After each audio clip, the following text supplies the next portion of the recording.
तो guys finally आज हम बात करेंगे लुकिज्म के चैप्टर नंबर 503 के बारे में। और गलती से अगर आप में से कोई ऐसा है जिसने मेरे चैनल को अब तक सब्सक्राइब नहीं करा है तो जल्दी से मेरे चैनल को सब्सक्राइब कर लो, क्योंकि आपको यहाँ पे बेस्ट क्वालिटी एक्सप्लेनेशन देखने को मिलेगी। और गाइस पिछले चैप्टर में हमने देखा था जो डैनियल होता है एक लड़की से मिलता है जो कि 0 जनरेशन की होती है और इस लड़की का नाम होता है गीजा किम। और इस लड़की के ऊपर मुझे बहुत पहले से शक था कि यही रिपोर्टर किम होगी। और ये लड़की पिछले चैप्टर के लास्ट में डैनियल को कहती है तुम चाहो तो मुझसे कुछ भी पूछ सकते हो। एग्जाम्पल के तौर पे तुम मुझसे पूछ सकते हो कि तुम जिनयूंग पार्क के नेफ्यू कैसे हो। लेकिन गाइस पिछले चैप्टर में इन लोगों ने टाइपिंग में मिस्टेक कर दी थी। इन्होंने नेफ्यू की जगह वहाँ पे लिखा था कजन। और मैं खुद ये सोच के हैरान हो रहा था कि जिनयूंग पार्क डैनियल का कजन कैसे हो सकता है। लेकिन इस चैप्टर में हमें पता चलता है जो जिनयूंग है वो डैनियल का मामा है, यानी कि डैनियल की मदर का भाई। इस लड़की के मुंह से ये बात सुनकर डैनियल काफी ज्यादा हैरान हो जाता है और कहता है क्या आखिर तुम्हारा इस बात से क्या मतलब है। गीजा कहती है हो सकता है तुम मेरे ऊपर यकीन ना करो या फिर तुम मेरे ऊपर यकीन करना ना चाहो, लेकिन मैं जो तुम्हें बोल रही हूँ वो बिल्कुल सच है। मिस्टर जिनयूंग पार्क सच में तुम्हारे मैटरनल अंकल हैं। ये बात सुनकर डैनियल अपने मन में बोल रहा होता है क्या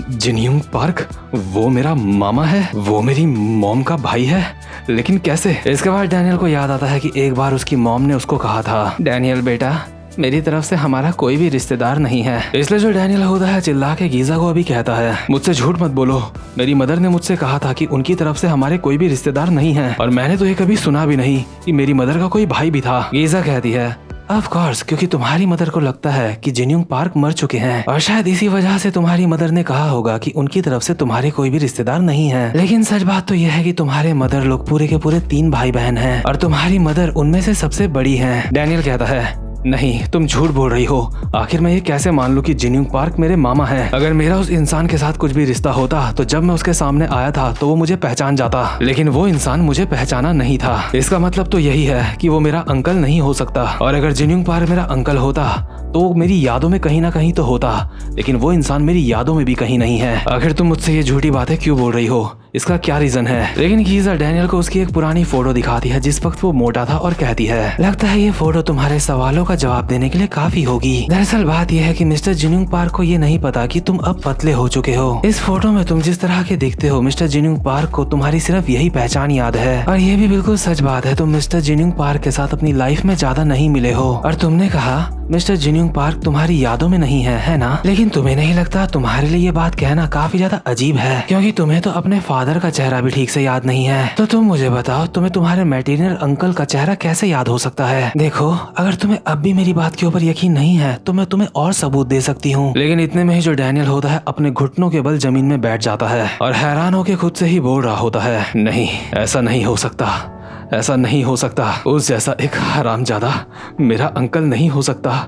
क्या इसका मतलब यह है कि मेरे अंकल ने मुझे टॉर्चर किया था। डैनियल अभी यही सारी बातें अपने मन में सोच रहा होता है कि उसका खुद का अंकल उसे इतना गंदा टॉर्चर कैसे कर सकता है। लेकिन इसके बाद गीजा डैनियल को थोड़ा सा रिलैक्स फील करवाती है और एक जगह पे आराम से बैठाती है और डैनियल को कहती है तो तुम अब कैसा महसूस कर रहे हो, क्या तुम्हें अब अच्छा लग रहा है। डैनियल अभी एक जगह पे बैठा हुआ होता है और कहता है माफ करना मैं थोड़ा सा जज्बाती हो गया था। गीजा कहती है अरे कोई बात नहीं, मैं जानती हूँ सच जान के तुम काफी ज्यादा हैरान हो गए थे, लेकिन देखो अगर तुम्हें और भी कोई सवाल पूछना है तो तुम मुझसे पूछ सकते हो। डैनियल कहता है अच्छा तो ऐसी बात है तो मुझे बताओ आखिर इस वक्त हम है कहाँ पे। गीजा कहती है ये एक ऐसी सीक्रेट जगह है जो हमने चार्ल्स चोई को पकड़ने के लिए बनाई है। डैनियल कहता है अगर ये इतनी ज्यादा सीक्रेट है तो मैं यहाँ पे कैसे आ गया। गीजा कहती है डैनियल अगर तुम्हारी जगह कोई और इंसान होता तो हम उस इंसान को कभी भी सीक्रेट जगह में आने नहीं देते, लेकिन क्योंकि ये तुम हो डैनियल इसलिए तुम्हारा यहाँ पे आने से हमें कोई भी दिक्कत नहीं है। मिस्टर जिनयूंग पार्क तुम्हारे अंकल हैं और हमारे लिए इतना काफी है। और ये बात सुनकर डैनियल अपने मन में बोल रहा होता है लगता है अब मुझे समझ आ रहा है कि यूजिन ने मुझे यहाँ पे क्यों भेजा था। इसका मतलब यूजिन को पहले से पता था कि जिनयूंग पार्क मेरा अंकल है और क्योंकि जिनयूंग पार्क मेरा अंकल है इसलिए मैं जर्नलिस्ट किम से यहाँ पे मिल पाया हूँ। और जर्नलिस्ट किम एक ऐसी लेडी है जिन्हें काफी समय से कोई भी नहीं ढूंढ पाया। इसका मतलब वो बात सच थी, जैसा कि यूजिन ने कहा था ये काम मेरे अलावा और कोई नहीं कर सकता था। डैनियल अभी यही सारी बातें अपने मन में सोच रहा होता है और डैनियल की नजरें बिल्कुल गीजा की गर्दन के नीचे होती हैं। बट डैनियल वहाँ पे देख नहीं रहा होता, वो तो बस अपने ख्यालों में खोया हुआ होता है। इतने में ही गीजा डैनियल को कहती है, डैनियल आखिर तुम क्या देख रहे हो? वही जो विंजिन होता है अपने मन में बोल रहा होता है, इस डैनियल हरामजादे को देख के मुझे काफी ज्यादा जलन हो रही है, मुझे भी वहाँ पे जाके उस लड़की से बात करनी चाहिए। इतने में ही जो डैनियल होता है विंजिन को देख के कहता है, लेकिन आखिर उस लड़के का क्या,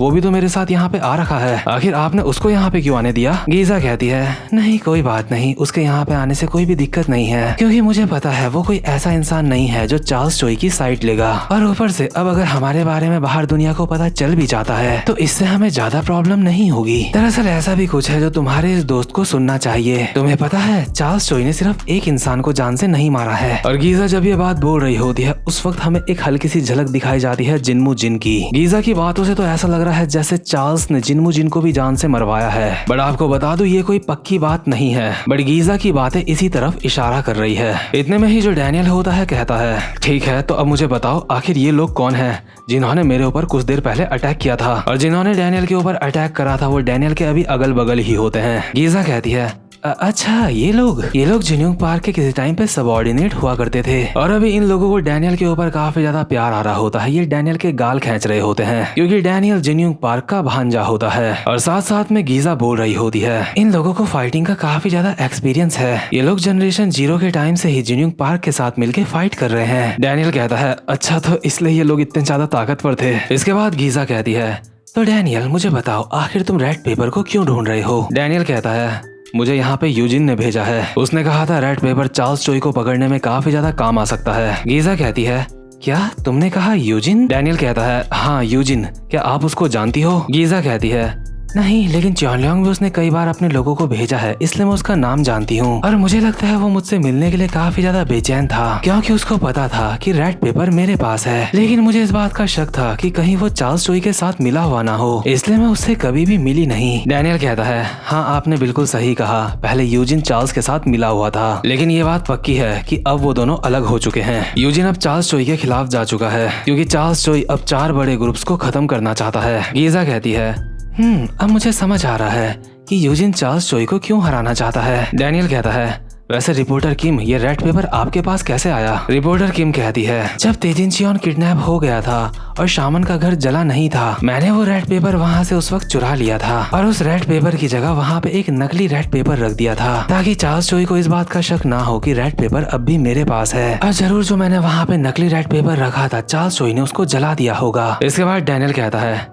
ठीक है रिपोर्टर किम, अब मैं सीधा मुद्दे की बात करता हूँ, प्लीज आप ये रेड पेपर मुझे दे दो। यूजिन इस वक्त चार्ल्स चोई को पकड़ने के लिए काफी सारे सबूत इकट्ठे कर रहा है और अगर एक बार रेड पेपर उसके हाथ आ जाए तो चार्ल्स चोई भी खुद को नहीं बचा पाएगा। अगर आप मुझे ये रेड पेपर दोगी तो मैं ये रेड पेपर जाके यूजिन को दे दूंगा और इसी के साथ साथ हम मिलके चार्ल्स चोई की कहानी को खत्म कर देंगे। लेकिन इतने में ही रिपोर्टर किम यानी कि गीजा डैनियल के सर पे हाथ रखती है और प्यार से कहती है, डैनियल तुम सच में काफी ज्यादा बड़े हो चुके हो, अब तो तुम्हें ये भी पता है कि किसी से अच्छी तरह से बात कैसे करते हैं। वो छोटा सा बच्चा जिसको मैंने एक बार पहले देखा था अब वो इतना बड़ा हो चुका है, लेकिन फिर भी वो रेड पेपर मैं तुम्हें नहीं दे सकती क्योंकि सच बात तो ये है कि तुम और यूजिन अभी भी बच्चे हो, इसलिए हम अडल्ट्स इस मैटर को अपनी तरह से सॉल्व करेंगे, ओके? लेकिन गीजा के हाथ जो डैनियल के गाल पे होते हैं, डैनियल उन्हें हटाता है और कहता है, नहीं आप मुझे किसी बच्चे की तरह ट्रीट मत करो। गीजा कहती है, अरे क्या तुम्हें ये पसंद नहीं आया? डैनियल कहता है, नहीं मुझे ये अच्छा लगा, लेकिन सिर्फ यूजिन और मैं अकेले नहीं हैं। दरअसल मिस्टर जिन्यूंग पार्क भी हमारे साथ हैं। इस बार मिस्टर जिन्यूंग पार्क वर्कर गैंग के साथ मिलकर काम कर रहे हैं। जिन्यूंग पार्क ने ही मुझसे कहा था कि हमें वर्कर्स की जरूरत पड़ेगी चार्ल्स चोई को पकड़ने के लिए, इसलिए प्लीज आप ये रेड पेपर मुझे दे दीजिए। अगर आप ऐसा करती हैं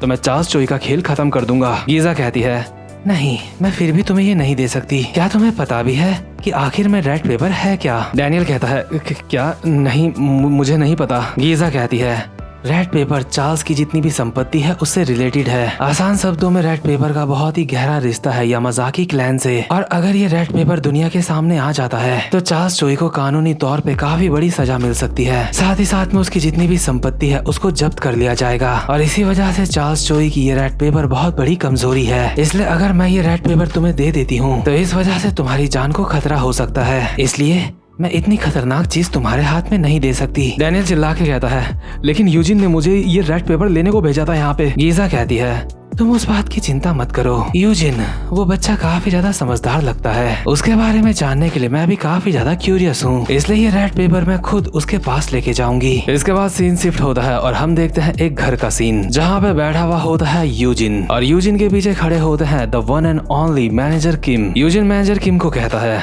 आखिर इस वक्त वो लोग कहाँ पे होंगे। मैनेजर किम कहते हैं लगता है वो लोग यहाँ पे जल्दी ही पहुँचने वाले हैं। इतने में ही हम देखते हैं यहाँ पे स्टीव हॉन्ग और सोफिया भी पहुँच जाते हैं और उनको देख के यूजिन कहता है तुमने सही कहा, देखो वो लोग आ गए। चेयरमैन ग्योंग हॉन्ग, आपसे मिलके मुझे काफी ज्यादा खुशी हुई। और भले यूजिन स्टीव का नाम कुछ और बोल रहा है, लेकिन मैं उसको स्टीव ही बोलूंगा। हम देखते हैं स्टीव के साइड से यहाँ पे एक औरत भी चलते हुए आ रही होती है, जिसका नाम होता है गांगमी चोई और ये लड़की हैदर की मदर होती है। और जिसको याद नहीं कि हैदर कौन थी, उसको याद दिला देता हूँ। हैदर हमारे एली जैंग का सच्चा प्यार होती है जो मर गई थी। लेकिन साथ ही साथ में नोटिस करने वाली बात यह होती है जो गैंगमी के पीछे बंदा चल रहा होता है वो होता है मैनेजर नैम। और अगर आपने लुकिसम यूनिवर्स को एक्सप्लोर नहीं करा है तो आप इस बंदे को नहीं जानते होंगे, लेकिन जो लोग मैनेजर किम वाली वीडियोस भी मेरे चैनल पे देखते होंगे वो मैनेजर नैम को काफी अच्छे से जानते होंगे। और मैनेजर नैम भी एक काफी ज्यादा प्रोफेशनल किस्म का बंदा होता है। अभी जो स्टीव होता है गैंगमी को देख के कहता है काफी समय हो गया तुम्हें देखे हुए चीफ प्रोसिक्यूटर गांगमी चोई। दरअसल जो गांगमी होती है वो एक वकील होती है और गांगमी यहाँ पे आते साथ ही कहती है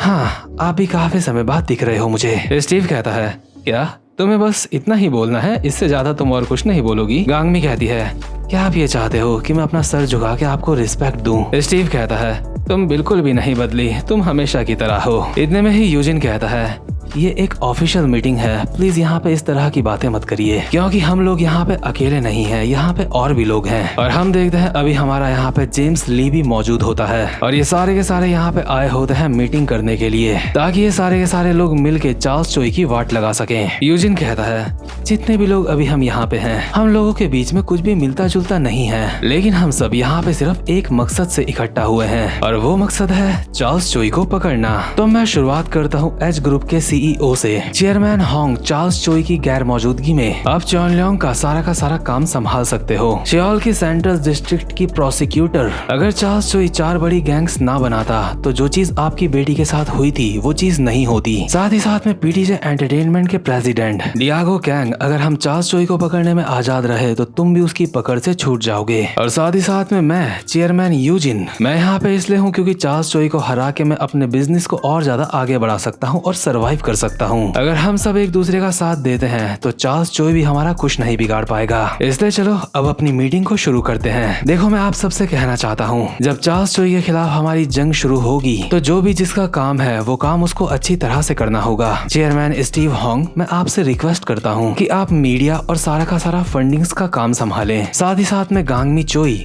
मैं चाहता हूँ जितने भी लीगल एक्शन के पेपर्स हैं आप वो पहले से तैयार रखें। इसके बाद पीटीजे एंटरटेनमेंट के प्रेसिडेंट डियागो कैंग, मैं चाहता हूँ चार्ल्स चोई के खिलाफ जितने भी सबूत हैं वो आप हमें दें। और वैसे भी जो हमारा डियागो कैंग होता है यानी कि जेम्स ली, उसने एक पेन ड्राइव तो यूजिन को दे ही दी होती है। लेकिन इस समय नोटिस करने वाली बात यह है कि जेम्स की आंखें बंद हैं और जब जब जेम्स की आंखें बंद होती हैं तब तक एक बंदा ऐसा है जिसकी आंखें खुली होती हैं, यानी कि चार्ल्स चोई। इतने में ही जो स्टीव होता है वो कहता है वो सब तो ठीक है, लेकिन सबसे ज्यादा जरूरी है वो रेड पेपर। आखिर रिपोर्टर किम यहाँ पे कब तक पहुँचेगी, हमें रेड पेपर की बहुत जरूरत है। यूजिन कहता है आप बिल्कुल भी चिंता मत करो, रेड पेपर अभी सुरक्षित है और जल्द ही वो रेड पेपर बिना किसी दिक्कत के यहाँ पे पहुँच जाएगा। इसके बाद हम देखते हैं रिपोर्टर किम को, जो कि एक वैन में बैठ के यूजिन लोगों से ही मिलने के लिए आ रही होती है और उसके पास एक बॉक्स भी होता है और शायद उसके अंदर रेड पेपर होगा। रिपोर्टर किम अपने मन में बोल रही होती है चार्ल्स चोई, तुम्हारा ये खेल काफी समय से चल रहा है लेकिन अब तुम्हारा अंत आ चुका है। बट इतने में ही रिपोर्टर किम की वैन को एक गाड़ी सामने से बहुत खतरनाक टक्कर मारती है, जिससे रिपोर्टर किम की वैन पूरी तरह से पलट जाती है। इसके बाद सीन शिफ्ट होता है और हम देखते हैं चार्ल्स चोई को, जो खुद को शीशे में देख रहा होता है और खुद से कहता है मैं काफी ज्यादा मुसीबत में पड़ सकता था, मुझे नहीं पता था जो रेड पेपर मैंने जलाया था वो नकली था, लेकिन फिर भी मुझे शक तो था और वो शक मेरा काम आया। मेरे जासूसों ने उस रेड पेपर का पता लगाने में काफी अच्छा काम किया है और एक बार जब ये सारा का सारा मैटर सॉल्व हो जाएगा करेगा। उसके बाद मैं अपने जासूसों को एक अच्छा सा इनाम दूंगा। यूजिन, मेरे जासूस वही लोग हैं जिन्हें तू काफी अच्छी तरह से जानता है। और चार्ल्स चोई अभी बात कर रहा होता है कोजिमा ब्रदर्स की। वही दूसरे सीन में हम देखते हैं गीजा किम की वैन पलट चुकी होती है और गीजा अभी जमीन में पड़ी हुई होती है। और जिन लोगों ने इनका ऐसा हाल करा होता है अभी वो अपनी गाड़ी से बाहर आते हैं और वो लोग और कोई नहीं बल्कि होते हैं कोजिमा ब्रदर्स, जिनका दूसरा नाम गोस्ट स्टोरी ब्रदर्स भी होता है। दोनों कोजिमास आपस में बात करते हुए बोल रहे होते हैं, मैंने बिल्कुल भी नहीं सोचा था वर्कर सच में रेड पेपर को ढूंढ लेगी। फाइनली हम रिपोर्टर किम को अपनी नजरों के सामने देख सकते हैं कि वो कैसी दिखती है। रिपोर्टर किम, हम तुमसे रेड पेपर ले रहे हैं। इतने में ही जो यूजिन होता है उसको भी एक खबर मिल जाती है कॉल पे और वो कहता है, क्या कोजिमा ब्रदर्स ने रिपोर्टर किम को पकड़ लिया है? लगता है कोजिमा ब्रदर्स शुरुआत से ही चार्ल्स चोई के जासूस थे। इतने में ही स्टीव कहता है, आखिर इस सब का क्या मतलब है? आखिर तुम क्या बात कर रहे हो? चार्ल्स चोई का जासूस कौन है? इतने में ही गांगमी चोई कहती है, क्या हुआ, क्या बात है? रेड पेपर को क्या हुआ? अगर अभी रेड पेपर यहाँ पे नहीं पहुँच पाया तो हमें थोड़ी दिक्कत हो सकती है। इतने में ही यूजिन एक स्माइल के साथ कहता है, अरे आप चिंता मत करो, हम लोगों को पहले से पता था कि कोजिमा ब्रदर्स चार्ल्स चोई के साथ मिले हुए हैं, लेकिन फिर भी मैंने कोजिमा ब्रदर्स को कुछ नहीं कहा था क्योंकि वो मेरे काफी ज्यादा काम आ रहे थे। आप चिंता मत करो, रेड पेपर अभी बिल्कुल सुरक्षित है क्योंकि रेड पेपर रिपोर्टर किम के पास नहीं है। और कोजिमा ब्रदर भी ये देख के हैरान हो जाते हैं कि रिपोर्टर किम के पास रेड पेपर नहीं है। और जैसे ये बात चार्ल्स को पता चलती है तो वो कॉल पे कहता है, क्या उसके पास वो रेड पेपर नहीं है? वहीं जो यूजिन होता है स्टीव लोगों को बोल रहा होता है, हमें पता था रिपोर्टर किम के ऊपर जरूर अटैक होगा, इसलिए हम लोगों ने अपने प्लान को थोड़ा सा चेंज कर दिया था। दरअसल रेड पेपर इस वक्त डैनियल पार्क के पास है और डैनियल पार्क वो रेड पेपर हमारे पास लेके यहाँ पे आ रहा है। वहीं जो डैनियल होता है वो भी एक वैन में बैठा हुआ होता है और अपने साथ के बंदे को बोल रहा होता है, हमें और कितना समय लगेगा वहाँ पे पहुँचने में? डैनियल के साथ का बंदा कहता है, मैं जितनी तेज हो सके उतनी तेज चला रहा हूँ गाड़ी, लेकिन फिर भी मुझे लगता है श्योल पहुँचने में हमें थोड़ा वक्त तो लग ही जाएगा। लेकिन मेरे ये समझ नहीं आ रहा है अचानक से ये बारिश क्यों होने लगी है? वो रेड पेपर तुम्हारे पास है ना? उसको बिल्कुल संभाल के रखना। डैनियल कहता है, चिंता मत करो, चार्ल्स चोई की कहानी आज खत्म हो जाएगी। इतने में ही डैनियल के साथ का बंदा अचानक से वैन पे ब्रेक मारता है जिससे डैनियल का सर आगे जाके लगता है और वो कहता है, हे मिस्टर, क्या तुम ठीक हो?